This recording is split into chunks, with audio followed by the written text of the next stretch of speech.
Flipgrid vous permet d'assigner des tâches vidéo aux élèves. Celle-ci s'appelle des topics, donc des sujets. On le trouve sous l'onglet Discussion où on trouve deux menus, le menu groupe et le menu topics. Dans une prochaine capsule, je vous explique le menu groupe qui sert bien sûr à organiser tous vos différents sujets selon vos groupes. Allons-y avec le topic. Comme on voit ici, j'ai déjà quelques sujets qui ont été créés. Si je veux créer un nouveau sujet, je vais aller cliquer sur Add a topic. J'ai donc ici le titre de mon topic que je vais donner et je peux rédiger des instructions et venir écrire quel est exactement le sujet de discussion et tout. Je peux ajouter toutes sortes de médias différents à mes instructions. Je pourrais, par exemple, enregistrer directement à même la plateforme une vidéo avec plus d'informations. Je pourrais aller chercher une vidéo que j'ai déjà faite ou encore une vidéo sur YouTube ou encore bonifier le tout avec des images, des emojis et autres. Donc, plusieurs outils qui peuvent me permettre de bonifier mes instructions. Je vais devoir par la suite décider à qui j'octroie la permission de participer à ce sujet. Trois options s'offrent à moi. La première, par courriel d'élèves, je peux décider d'importer, par exemple, toute ma liste d'élèves avec un fichier CSV ou je pourrais venir copier-coller chaque adresse courriel dans la barre qui se retrouve ici, par exemple. Je peux aussi déterminer que je vais accepter toutes les adresses de nom de domaine qui se terminent par quelque chose en particulier. Donc, j'écrirai le A commercial et la fin du courriel de ce que je veux accepter. Ça, c'est une façon par courriel d'accepter.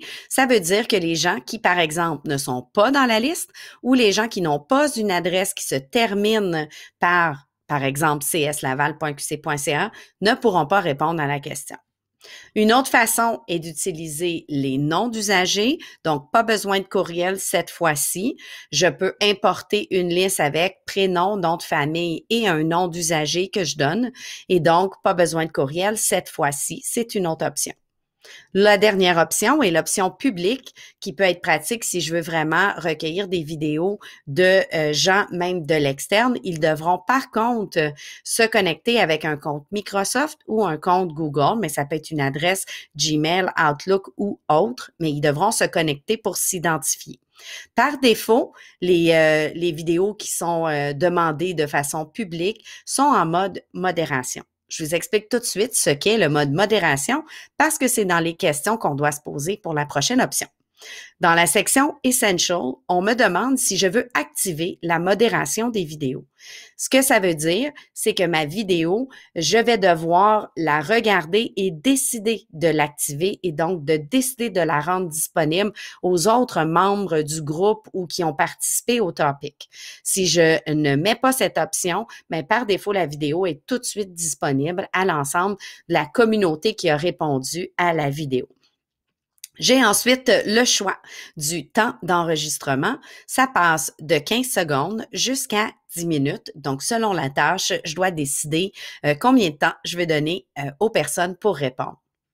La section commentaires va fonctionner si vous décidez de ne pas mettre les vidéos en privé parce qu'en activant la modération, si vous ne rendez pas les vidéos privées, elles vont toujours rester entre vous et les participants. Donc, par exemple, entre l'enseignant et l'élève, c'est une bonne façon de garder les vidéos juste entre nous si, par exemple, c'est quelque chose d'un petit peu plus privé où les élèves sont pas à l'aise que les autres élèves répondent. Par contre, d'activer cette fonction-là, de laisser les autres répondre, peut animer une discussion qui est très intéressante.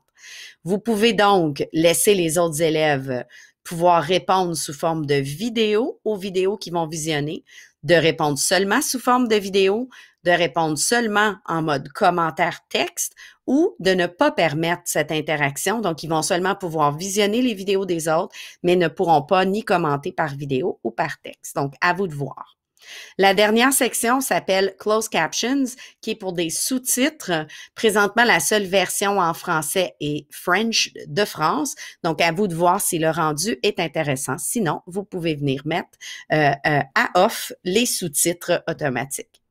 Avant de cliquer sur Create Topic, je peux venir voir le More Options qui m'offre plusieurs autres possibilités intéressantes. La première est la possibilité d'attacher jusqu'à 9 liens externes à ma tâche. Je pourrais donc donner une présentation, un document, un site à aller consulter qui peut aider l'élève dans sa préparation de sa réponse.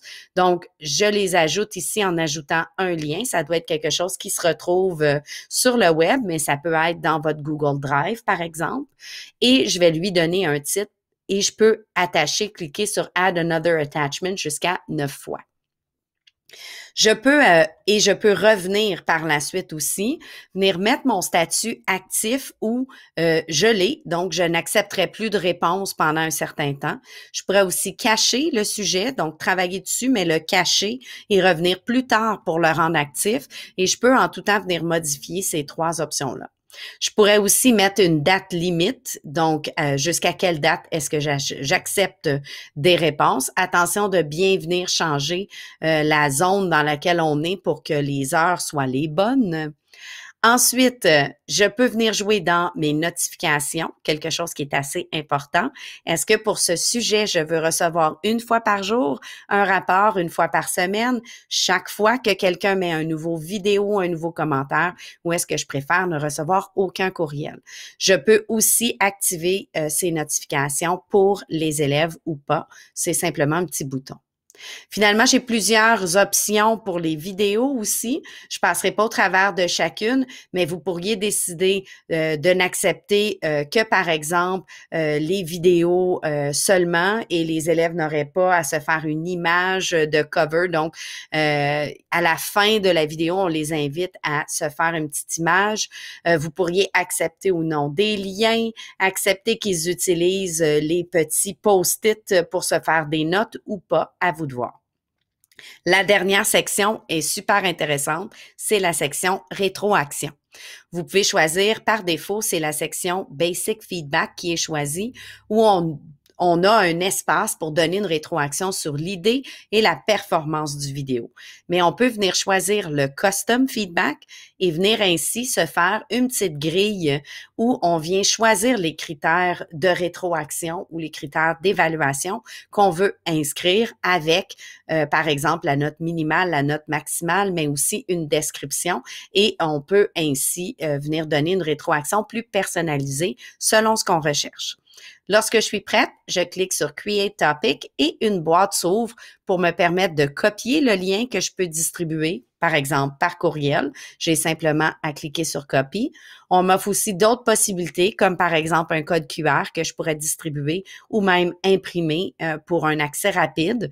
Je peux bien sûr distribuer sur des plateformes comme Google Classroom ou Teams et j'ai même la possibilité d'intégrer le tout dans, par exemple, un site comme Google Site et on m'offre aussi d'autres possibilités. Quand je suis prête, eh bien, mon sujet est prêt maintenant à être distribué et à recueillir des réponses.